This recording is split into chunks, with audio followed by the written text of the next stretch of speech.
প্রিয় ছাত্ররা, আশা করি সবাই তোরা ভালো আছিস। তা সকলের শুভকামনা করে আমি এই ভিডিও ক্লাসটা শুরু করছি। তো অনেক দিন চলে গেছে, অনেকের অনেক কিছু ভুলেও গেছে। ঠিক আছে, আমি তাই এমএস ডস দিয়ে আমাদের খুব ভাইটাল চ্যাপ্টার যেটা এমএস ডসের কতগুলো গুরুত্বপূর্ণ টপিক এটা নিয়ে আলোচনা করব। যেটা মেন জিনিস হচ্ছে ডাইরেক্টরি স্ট্রাকচার রিলেটেড কিছু কমেন্ট। আমরা ডসের বহু কমেন্টই এর আগে শুনেছি, কিন্তু ডাইরেক্টরি সম্পর্কিত কিছু কমেন্ট এবং কপি মুভ এগুলোর সার্থক ব্যবহার, এগুলো আমরা যদি ভালো করে না অভ্যেস করি তাহলে ভুল হতে পারে।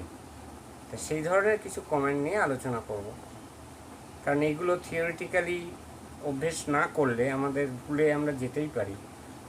তাই এরপর পরবর্তী কোনো ক্লাসে আমি প্র্যাকটিক্যাল সংক্রান্ত ভিডিও দেব, সেগুলো থেকে আরও জিনিসটা ঝালিয়ে নেওয়া হবে। তো যাই হোক, এখানে সবাই দেখতে পাচ্ছ যে একটা ডাইরেক্টরি স্ট্রাকচার রয়েছে, এখানে দেখা যাচ্ছে। তো এই ডাইরেক্টরি স্ট্রাকচারের মধ্যে এটা একটা ট্রি স্ট্রাকচার বলে। এটাকে ট্রি স্ট্রাকচার কেন বলে না, একটার নিচে আর দুটো রয়েছে, তার নিচে আর দুটো রয়েছে, এরকমভাবে যে জিনিসটা রয়েছে, এই জন্য এটার নাম হচ্ছে ট্রি, অর্থাৎ গাছের ডালপালা বিস্তার করে যেটা রয়েছে, এই জন্য এটাকে ট্রি বলা হয়। তো ট্রি স্ট্রাকচারের মধ্যে, এবং বেসিক্যালি এটা হলো বাইনারি ট্রি, অর্থাৎ বাইনারি অর্থ, বাইনারি বলতে লাস্টের দিকটা যদিও দুটো নেই, প্রত্যেকটা আন্ডারে দুটো করে রয়েছে, এখানে দুটো রয়েছে, এর আন্ডারে দুটো রয়েছে, কমপ্লিট বাইনারি ট্রি নয় এটা। যাই হোক, তা এখানে এই যে একদম মেন, একদম উপরে যে এটা আমরা দেখতে পাচ্ছি, এটা সি ড্রাইভ, এটার নাম হচ্ছে সি ড্রাইভ, অর্থাৎ মেইন যে ডাইরেক্টরি, অর্থাৎ রুট ডাইরেক্টরি। সি কোলনের পর একটা ব্যাকস্ল্যাশ চিহ্ন দিয়ে আমি বুঝিয়েছি যে এটা রুট ডাইরেক্টরি। এই রুট ডাইরেক্টরিটা হলো ডিস্কের একটা অংশ, অর্থাৎ ডিস্কের যে এরিয়া তার মধ্যে ওপেনলি একটা পার্ট, সেটা হচ্ছে রুট ডাইরেক্টরি। এই রুট ডাইরেক্টরির মধ্যে যেগুলো তৈরি করা হয় সেটা হলো সাব ডাইরেক্টরি। ড্রাইভের অনেকগুলো পার্ট থাকে, যেমন file allocation table, root directory, data area, এরকম অনেকগুলো জায়গা থাকে। তো যাই হোক, সেই রুট ডাইরেক্টরির মধ্যে আমরা দেখতে পাচ্ছি এখানে একটা এক্স বলে একটা ডাইরেক্টরি রয়েছে। এক্স এর আন্ডারে আবার ওয়াই আর জেড আছে, ওয়াই এর আন্ডারে পি কিউ আছে, জেড এর আন্ডারে শুধু আর আছে।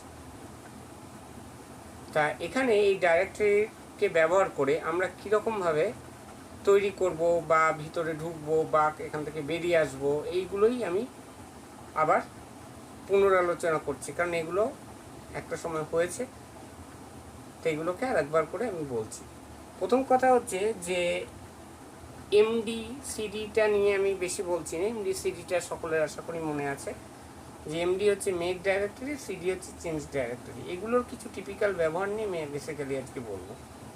এমডি মানে মেক ডাইরেক্টরি, অর্থাৎ আমি এখানে যদি সি ড্রাইভে যদি এমডি এক্স করি তাহলে এক্সটা তৈরি হবে। আচ্ছা, এক্সটা যখন তৈরি হবে তখন এক্সের আন্ডারে ওয়াই আর জেড করতে গেলে কিন্তু আমাকে এক্সের মধ্যে প্রবেশ করতে হবে। তখন আমাকে লিখতে হবে সিডি এক্স, সিডি স্পেস দিয়ে এক্স, অর্থাৎ এরকম লিখতে হবে সিডি এক্স, এরকমভাবে লিখতে হবে। তাহলে সিডি এক্স যখন লিখব তখন কিন্তু সি ড্রাইভের মধ্যে এক্স এরকম চলে আসবে, এটা তোমরা জানো। তাই সিডি এক্সের মধ্যে আবার আমাকে এমডি ওয়াই আর এমডি জেড করতে হবে। এমডি ওয়াই আর এমডি জেড করলে এরকম চলে আসবে এই দুটো। তারপর আবার সিডি ওয়াই করলে তখন এর আন্ডারে আবার এরকমভাবে এটা দেখাবে, সি কোলন এক্স ওয়াই, মানে সি এর মধ্যে এক্সে ঢুকছে, এক্সের মধ্যে ওয়াইতে ঢুকছে। তা ওয়াইতে ঢুকে এবার এর মধ্যে যদি আবার পি আর কিউ করি তাহলে এমডি পি কিউ করবো, করে এখান থেকে আর কোনো সিডি করানোর দরকার নেই, কারণ আমি ওয়াই এর মধ্যে রয়েছি। ওয়াই এর মধ্যে পি আর কিউতে যতক্ষণ কিছু না বানাচ্ছি ততক্ষণ পর্যন্ত কিন্তু এটা আমাদের কোনো ব্যবহার নেই। যদি এর মধ্যে কোনো ফাইল থাকতো অবশ্যই তাহলে সিডি করে তার মধ্যে ঢুকতাম এবং একটা ফাইল তৈরি করতাম। ফাইল তৈরি করার কমেন্টটা নিশ্চয়ই তোমাদের মনে আছে, সেটা হচ্ছে কপি কন ফাইল নেম, কপি স্পেস কন স্পেস ফাইল নেম। ফাইল নেমের পর ডট টিএক্সটি দিলে সব থেকে ভালো হয়, কারণ ডট টিএক্সটিটা হচ্ছে ডসের সাপোর্টেবল একটা এক্সটেনশন। কারণ আমরা সাধারণত যে ফাইল করি সেটা উইন্ডোজের মধ্যে উইন্ডোজ এনভায়রনমেন্টে যেহেতু করতে হচ্ছে, তাই উইন্ডোজ এনভায়রনমেন্টে ডসের একমাত্র টিএক্সটি যুক্ত ফাইলই সরাসরি দেখা যায়, কারণ ওটা নোটপ্যাডের ফাইল ওটা। তো যাই হোক, আমাদের বলার উদ্দেশ্য এটা না। তো এখানে ওয়াইটা যে করলাম, ওয়াই থেকে এবার আমার প্রশ্নে আসলে আসছি, যে এবার হয়তো আমাকে কেউ প্রশ্ন করলো যে আচ্ছা আমি এরকমভাবে ওয়াই এর মধ্যে আমি ঢুকে আছি, ওয়াই এর মধ্যে এই দুটো আমি তৈরি করেছি, কিন্তু এখান থেকে আমি এখানে জেডে যেতে চাই। আমি জেডে যেতে চাই, কিভাবে যাব? আবার বলছি, এখানে ওয়াইতে রয়েছি, আমি জেডে যেতে চাই, কীরকমভাবে যাব? তো যেতে গেলে আমি দুটো ধাপে যেতে পারি। কীরকম না, এখান থেকে আমি এই এক্সে উঠবো, এক্সে উঠে আমি জেডে যাব। এটা দুটো কমান্ডের সাহায্যে আমি যেতে পারি। কিভাবে এখানে উঠবো, এক্সে কিভাবে উঠবো? এক্সে উঠতে গেলে আমাকে সিডি ডট ডট বলে একটা কমান্ড আছে, ওই কমান্ড আমাকে ইউজ করতে হবে। সিডি ডট ডট, এই কমান্ডটাও জানা আছে তোমাদের। সিডি ডট ডট কমান্ড মানে কি না, যেখানে রয়েছে ঠিক তার উপরের ডাইরেক্টরিতে উঠে যাও, যেটাকে আমরা ডসের ভাষায় বলি প্যারেন্ট ডাইরেক্টরি। অর্থাৎ যেখান থেকে ওটা জেনারেট করেছে, ডাইরেক্টরিটা জেনারেট করেছে, ওটাকে বলছে প্যারেন্ট ডাইরেক্টরি। এই প্যারেন্ট ডাইরেক্টরিতে উঠে যাবে সিডি ডট ডট কমান্ড দিলে। তারপর আমরা সিডি জেড করে এখানে ঢুকতে পারবো। কিন্তু সেটা না করে আমি যদি একবারে যেতে চাই, আমি বললাম যে একটা মাত্র কমেন্ট ব্যবহার করে ওখানে যেতে হবে, দুটো কমেন্ট ব্যবহার করতে পারবো না। তাহলে কি করব? এইগুলোই হচ্ছে ডসের মেন শেখার জিনিস। ডসের বেশ কিছু শেখার জিনিস রয়েছে যেগুলো কনসেপচুয়ালি বুঝতে হয়। যদি আমরা ঠিকমতো না বুঝতে পারি তাহলে ডস ব্যবহার করতে পারবো না। আর ডসের কমেন্ট ব্যবহার করাটা মানে আমাদের জ্ঞানটাকেও অনেক শক্তপোক্ত করে।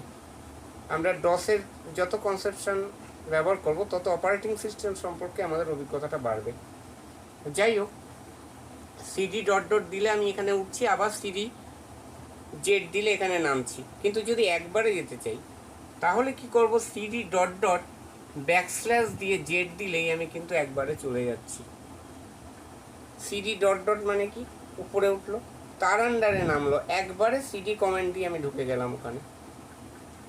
আর একটাভাবে আমি ঢুকতে পারি, এটা তো একটাভাবে ঢুকলাম, আর এক রকমভাবে ঢুকতে পারি। কীরকমভাবে ঢুকতে পারি না, আমি একেবারে যাব, পুরো রুটে উঠে যাব, রুট থেকে ধীরে ধীরে নামবো। যদি সিডি ডট ডট কমেন্টটা কেউ ইউজ না করতে চায় তাহলে আমি সরাসরি একেবারে জাম্প করব রুট ডাইরেক্টরি, তো রুট ডাইরেক্টরি থেকে ধীরে ধীরে ওখানে নামবো। কীরকমভাবে করব না, আমি প্রথমে এই যে সিডি ডট ডট দিয়েছিলাম, সিডি ডট ডটটা দেবো না, সিডি ব্যাকস্ল্যাশ দেবো। সিডি ব্যাকস্ল্যাশ মানে কি, directly going to root directory, সেখান থেকে আমি ধীরে ধীরে নামবো। রুট ডাইরেক্টরিতে উঠে গেলাম মানে ব্যাকস্ল্যাশ, সেখান থেকে যেমন করে নেমেছিলাম এক্স, সেখান থেকে জেড। কারণ এই সি এর আন্ডারে এখানে এক্স আছে, এখানে জেড আছে, তাহলে সেরকমভাবে সিডি দিয়ে দিলাম। তাহলে মেন কমান্ড হচ্ছে সিডি। সিডি মানে চেঞ্জ ডাইরেক্টরি। সেটাকে কীভাবে ব্যবহার করব সেটার জন্য আমাকে এই জিনিসগুলো বুঝতে হচ্ছে। তাহলে সিডি দিয়ে আমরা এখান থেকে জেডে চলে যেতে পারলাম। আচ্ছা, এইবারে একটা প্রশ্ন, সেটা হলো যে আচ্ছা আমি এখানে জেডের আন্ডারে একটা আর বলে একটা ডাইরেক্টরি আছে, দেখতেই পাচ্ছি এখানে আছে। তো এই আর ডাইরেক্টরিটাকে আমি কি রিমুভ করতে পারি কি পারি না? প্রথম প্রশ্ন। আমি এখানে দেখতে পাচ্ছি যে আর ডাইরেক্টরির মধ্যে কোনো কিছু নেই, আছে কি না? আর ডাইরেক্টরির মধ্যে কোনো কিছু নেই, একদম ফাঁকা ডাইরেক্টরি। তাহলে এই আর ডাইরেক্টরিটাকে রিমুভ করা যাবে। We can directly remove the directory because it is empty, ফাঁকা ডাইরেক্টরি। তাহলে মেন শর্ত হচ্ছে যে ডাইরেক্টরির মধ্যে কিছু থাকে না সেটাকে আমরা সরাসরি রিমুভ করতে পারি। কী দিয়ে রিমুভ করতে পারি না, আরডি কমান্ড দিয়ে। আরডির মধ্যেই রিমুভ কথাটা রয়েছে, remove directory. Remove directory command দিয়ে আমরা সরাসরি রিমুভ করতে পারি। অর্থাৎ এখানে যদি আমি জেডের জায়গাতে এই যে জেড যদি আমাকে লিখতে হয় তাহলে কি লিখতে হবে, কীরকমভাবে লিখতে হবে? C:(X Z এরমভাবে লিখতে হবে। এখানটায় আমি যদি দিই RD লিখে আর, তাহলে এটা রিমুভ হয়ে যাবে, ডিলিট হয়ে যাবে। কিন্তু যদি আর এর মধ্যে কোনো ফাইল থাকতো, ধরে নিচ্ছি আর এর মধ্যে স্টুডেন্টস বলে একটা ফাইল আছে, তাহলে কিন্তু আমি ওটা ডিলিট করতে পারবো না। তাহলে যদি ডিলিট করতে যাই তখন কি করতে হবে? তখন আমাদের যেটা করতে হবে সেটা হচ্ছে এই যে ফাইলটাকে আগে ডিলিট করে নিতে হবে। ফাইলটা কি দিয়ে ডিলিট করব? ফাইলটা ডিলিট করার কমান্ড হচ্ছে ডেল, যেটা আমরা আগে পড়েছি। তাহলে ডেল ফাইল নেম অর্থাৎ ডেল স্টুডেন্টস দিয়ে ফাইলটাকে আগে ডিলিট করব, তারপর আমি RD কমান্ড ইউজ করব। অর্থাৎ প্রথমে যে ডাইরেক্টরিকে রিমুভ করব তার মধ্যে কোনো ফাইল আছে কিনা আগে দেখে নেব। ফাইলও থাকতে পারে, সাব ডাইরেক্টরিও থাকতে পারে। যদি সাব ডাইরেক্টরি থাকে তাহলে RD দিয়ে সেটাকে রিমুভ করব, আর যদি ফাইল থাকে তাহলে ডেল দিয়ে রিমুভ করব। তারপর সেই ডাইরেক্টরিটাকে আমি RD দিয়ে মুছতে পারবো, আদারওয়াইজ পারবো না। তাই এরকমভাবে আমরা জিনিসটা মুছতে পারি। আরেকটি কমেন্ট আছে, কিন্তু সেই কমেন্টটি ছাত্রদের ব্যবহার না করাই ভালো। কমেন্টটি হচ্ছে ডেল ট্রি, খুব বাজে কমেন্ট। কমেন্টে দিয়ে একেবারে সব শুধু উড়িয়ে দেওয়া যায়, তা সেটা আমি আর বলছি না, সেটা ইউজ না করাই ভালো। যাই হোক, আমরা প্রসিডিওরাল ওয়েতেই বুঝি। তো এইবারে এইগুলো গেল ডাইরেক্টরির মধ্যে এদিক ওদিক সঞ্চারণ করা, কোথাও উপরে নামছি, কোথাও নিচে নামছি। তা এইবার হচ্ছে কোনো ফাইলকে কিভাবে আমি ট্রান্সফার করব। ধরা যাক এই যে আমি বললাম যে আর এর মধ্যে স্টুডেন্টস ফাইলটা রয়েছে, এই ফাইলটাকে আমি হঠাৎ বললাম যে আচ্ছা আমি কিউ এর মধ্যে আমি ট্রান্সফার করতে চাই, কিউ এর মধ্যে ট্রান্সফার করতে চাই। আচ্ছা, আমরা যদি একটু অন্য ভিউতে দেখি, আমি যদি উইন্ডোজ ভিউতে যদি দেখি, এইগুলোকে আমি এরকমভাবে এঁকেছি কেন? আমি উইন্ডোজ ভিউয়ের মতো করে এঁকেছি। উইন্ডোজ ভিউতে যেরকম করে ফোল্ডার দেখি আমরা, তেমনি করে এই জিনিসগুলো এঁকেছি ফোল্ডারের মতো দেখতে। তাহলে এই যে আমি আর জিনিসটা লিখেছি এখানে, এই আরটা ফোল্ডার। আসলে আমি কি করতাম, উইন্ডোজ হলে কি করতাম, ফাইলটা খুলতাম, ডাবল ক্লিক করে খুলতাম, খুলে তার মধ্যে স্টুডেন্টস ফাইলটা সিলেক্ট করতাম মাউস দিয়ে, কপি করতাম, রাইট ক্লিক করে কপি। আমি ওখান থেকে বেরিয়ে চলে যেতাম কিউতে, কিউটা ডাবল ক্লিক করতাম, খুলতাম, রাইট ক্লিক করে পেস্ট করে দিতাম, ব্যাস কপি হয়ে যেত। কিন্তু এটা যদি আমরা কমান্ডের সাহায্যে করতে যাই তাহলে কি করব? কমান্ডের সাহায্যে করতে গেলে আমাদের ডসের এই কমান্ডের ব্যবহারগুলো বুঝতে হবে। তাহলে আমি প্রথম কথা হচ্ছে যে প্রম্পটটা আমি কোথায় রাখবো, প্রম্পটটা কোন জায়গাতে রাখবো। প্রম্পটটা এটা যদি হয় যে রুট ডাইরেক্টরিতে রেখে যদি করতে চাই, সেটা আমি দেখাই। রুট ডাইরেক্টরি মানে সিতে। এইখানটায় প্রথমে আমি যেটা লিখবো সেটা হচ্ছে কপি।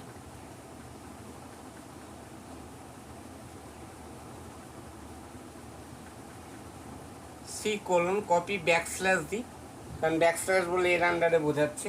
এক্স জেড আর স্টুডেন্টস,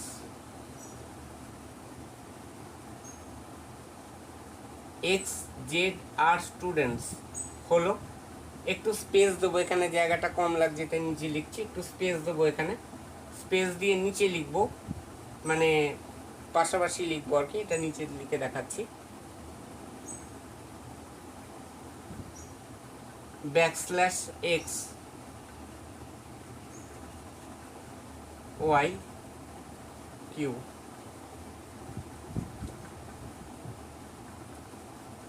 এক্স এর মধ্যে জেড আছে, জেড এর মধ্যে আর আছে, আর এর মধ্যে স্টুডেন্টস আছে, সেটা এখান থেকে এখানে গিয়ে কপি করে দিলাম, হয়ে গেল কপি। যদি আমরা মুভ করতে চাই, এমওভি মুভ, কপি মানে কি সেটা এখানেও থাকবে, এখানেও থাকবে। মুভ মানে সরাসরি ফাইলটা উঠে ওখানে চলে আসবে। সেক্ষেত্রে আমি কি করব, সেক্ষেত্রে কপির জায়গায় জাস্ট কমেন্টে লিখে দেবো মুভ, এমওভি মুভ লিখে দেবো, সঙ্গে সঙ্গে ফাইলটা ওখানে গিয়ে কপি হয়ে যাবে। তা এটা এই কপি আর মুভ এই দুটো কমান্ডের যে ব্যবহার এইগুলো কিন্তু এগুলোর সঙ্গেও ডাইরেক্টরি সাব ডাইরেক্টরি সম্পর্কিত। কারণ আমি কোথায় কপি করছি, কোন জায়গাতে কপি করছি, সেটার সঠিক পাথটা যদি মেনশন করতে না পারি তাহলে কপি বা মুভ কোনটাই হবে না। আমি